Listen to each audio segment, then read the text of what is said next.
Hello, everybody. I am joining you today because I have some good, exciting news for me to share. I just recently got appointed to be as a certified Demi artist for Seint with Seint.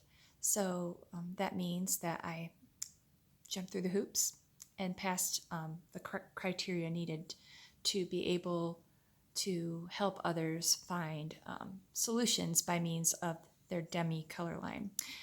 Demi is really unique. It's like nothing else out there. It's a pure tone color line, and it's used to filter out imperfections and distractions on your face. It's not like traditional makeup. It's not something that you spread all over an area. It's not visible on the skin. So when you're wanting a no makeup look and a no makeup feel, because there's no texture with this makeup if it's done and applied correctly, this is your product.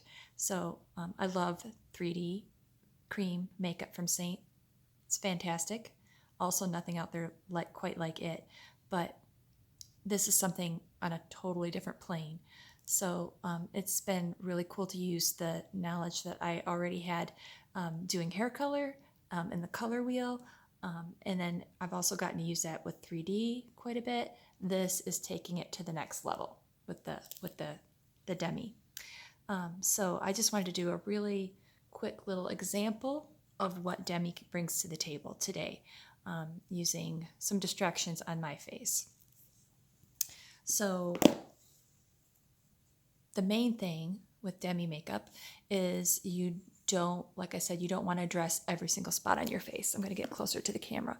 So our skin is really like a mosaic. We all have lots of different character to our faces, different skin tones, different depth of skin tones, different underlying tones.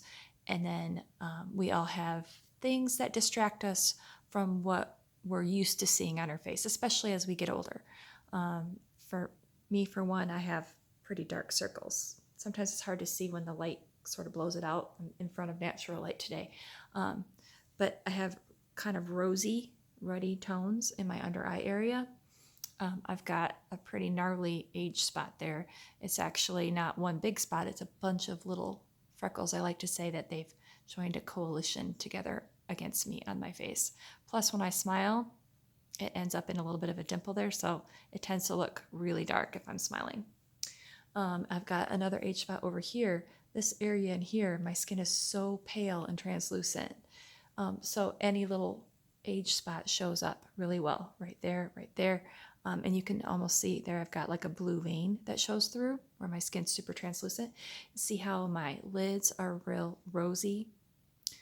That's not eyeshadow, and I don't like it. It's not cute. So, those are the things that sort of, when I look at my face, I would be pretty okay with what I got going on here if it was a day I didn't need to do full makeup or didn't want to do full makeup.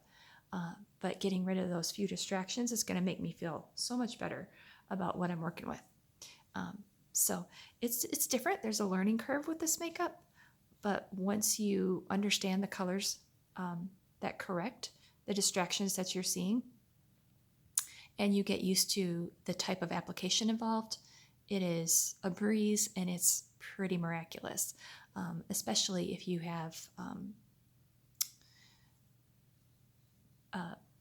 age spots, especially if you have acne, scarring, even rosacea and redness. You don't have to cover the whole area. You can tone it a little bit, or you can go in on the worst of the spots and it just totally like evens out the palette that is your skin. And then that way the light reflects off the parts of that mosaic that you want to shine through. So just a real quick tutorial today. So what I'm going to be dealing with today, like I said, are a lot my under eye circles here. Now, primarily I'm dealing with a lot of purple undertones. The reason I know that is because under the skin, purple shows up as more like a rosiness, a pinky, reddy, ruddy rosiness. I have a whole lot of that in there, as you can see. However, I do have grooves right here. When I put my head down, you can see how much darker that gets right in through here. So this is going to be more along the lines of blue under the skin. Anything that's dark, deep, shadowy, that shows up as blue. And so there's that extra pooling of pigment underneath that very pale translucent skin that I have. So on the color wheel, the opposite of purple is yellow. The opposite of blue is orange. Now, because my skin is very pale and translucent in this area, I don't need a whole lot of depth to cover that. So we're going to use some lighter orange shades and a little bit of also yellow, lighter yellow shades in there. So I'm going to start with the very darkest part of this groove in through here. And because it is darker and it is more blue, I'm going to stick with orange. I'm going to go a little bit darker on the orange. So I'm going to use 03. You can see it's almost like a sherbet color. I'm going to take the fine end, the very small end of my, I think this is my spot brush, and I'm going to just start lightly sort of crisscrossing, hatching, if you will, the color just in that groove and just up into that inner corner there. I don't want to get rid of like that natural shadow I have, but what's underneath that shadow is sort of making me look tired. So I'm brightening that area. But really what I'm doing is filtering out the excess blue pigment with that 03. Now, depending on your skin tone and what you're trying to cover, you may use something different.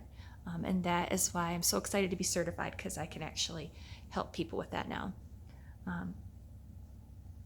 So we're going in there, and you can see right away that just instantly, if you compare the two, see how much brighter that looks compared to that? Does it still look like my skin? Yes. Does it look like I put concealer all over the area and brighten the whole eye area? No. But little by little, you start to see the distraction sort of fade away. We'll go in on the other side. Just in that groove. Very small amount of product. As long as you stick to very little product, you're not going to get any visible texture. You can touch it. It doesn't feel like there's makeup on there. And it stays all day. Like, it doesn't come off until you take it off, which is pretty cool.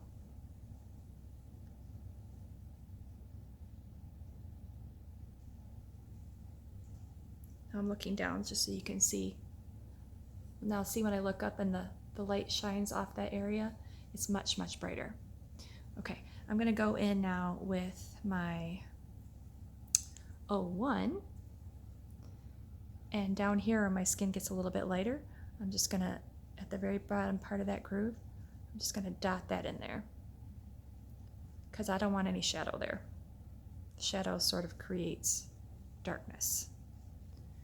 And like I said, my skin here is very pale, so I'd use a lighter color. That looks good. Gotta look in my mirror here. It's hard to see on the camera. Boom. Great. I'm gonna go back into my 03 for this blue vein that I have here. You can see that. And I'm literally gonna take the fine point of this brush and just trace right over that vein.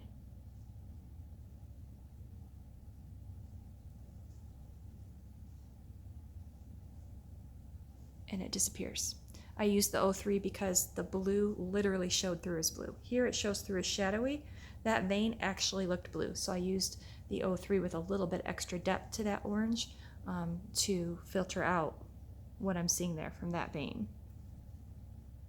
I have a little bit of a vein over here as well.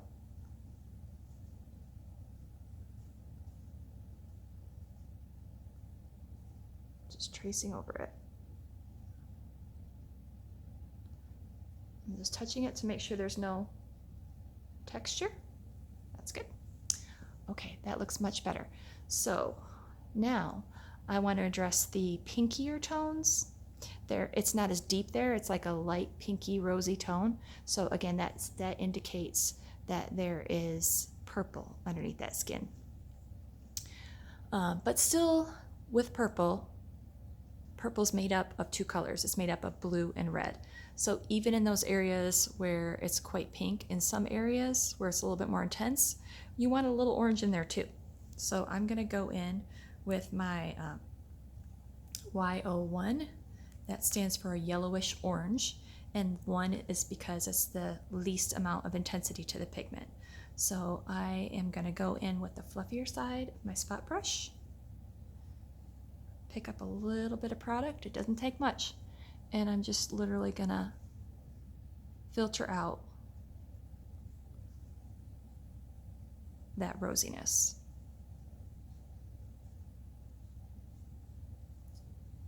Still in areas where there's a little bit of shadow and an indentation in the shape of my eye socket. That's why that orange in there, for the yellowish orange, helps so much.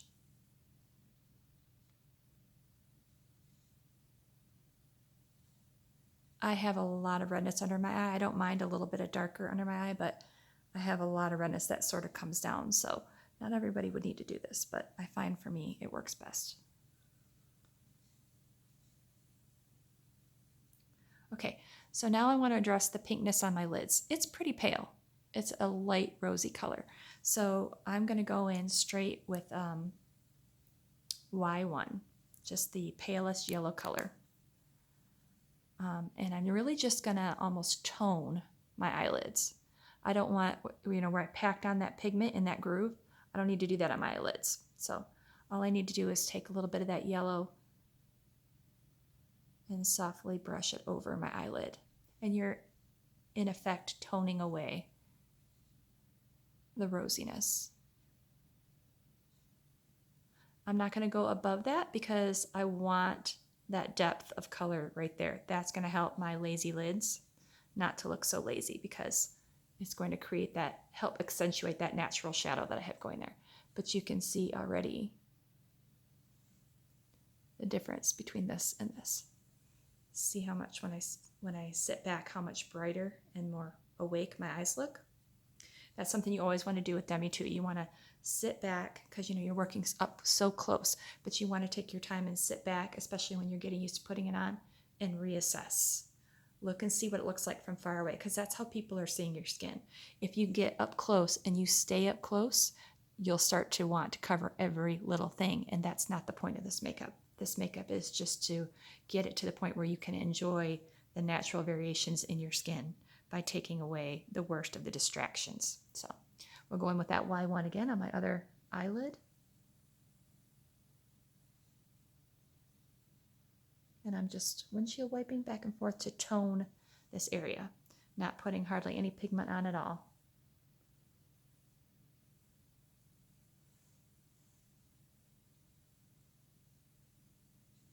Look at my mirror here. Yeah, there we go. Looks much better. Okay, now we're just going to deal with these two little age spots here. So anytime that you have age spots, when Kara, the mom to this makeup, I like to call her, she's the mom because she says this is her baby. She loves this line, and I can see why. So when Kara invented this line of makeup, she got to look to see right in the microscope to see what is underlying tones of different things on people's faces, on different colors of skin. So she was able to start identifying, why there's excess blue pooling in some areas, excess purple, all the different things that cause this surface color on our skin. So anytime you have an age spot, you're dealing with kind of a mulchy look. It's sort of like a brown, but it's definitely like an ashy, greenish brown. Mulchy is really a good term for it. So you're, in essence, dealing with excess green. Because it shows up as a darker spot compared to like the rest of like maybe say freckles or just, different things on the skin. You're also dealing sometimes, besides the green, you're also dealing a little bit again with that blue because you're dealing with excess depth. So anytime something's deep and shadowy, there's a little blue in there. So for that reason, I'm going to go in with a pink color, because pink is what? It's the lightest color of red.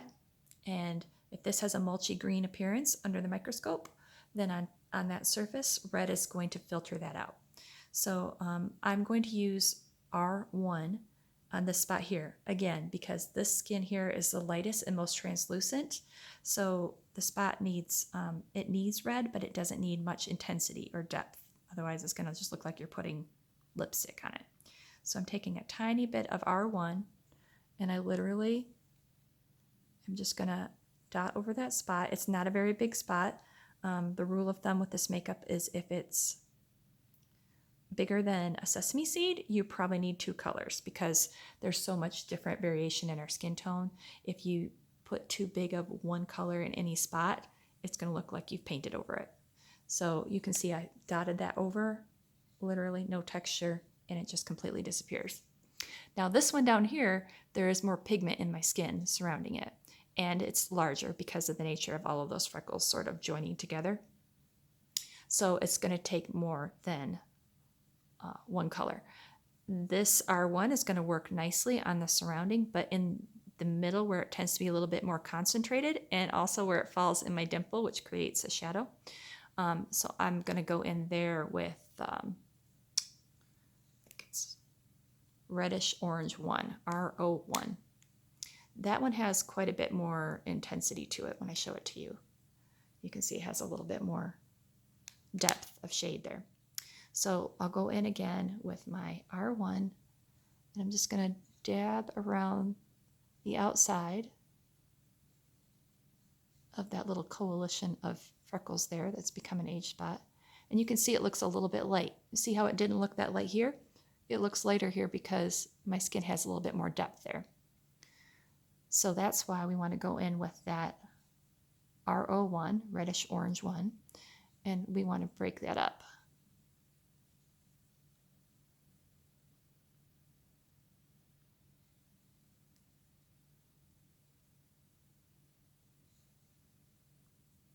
Just dotting it on, touching it, making sure there's no texture, and there, it's gone.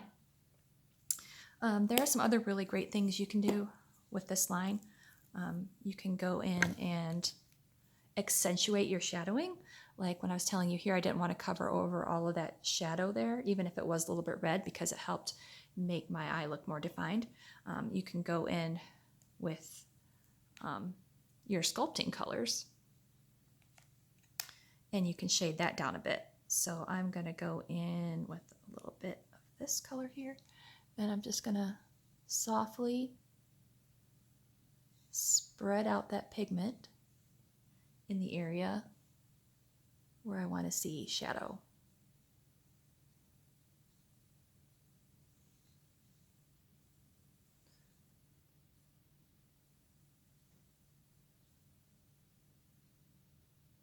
And you can see how that's making my eyes start to look more dramatic in a good way.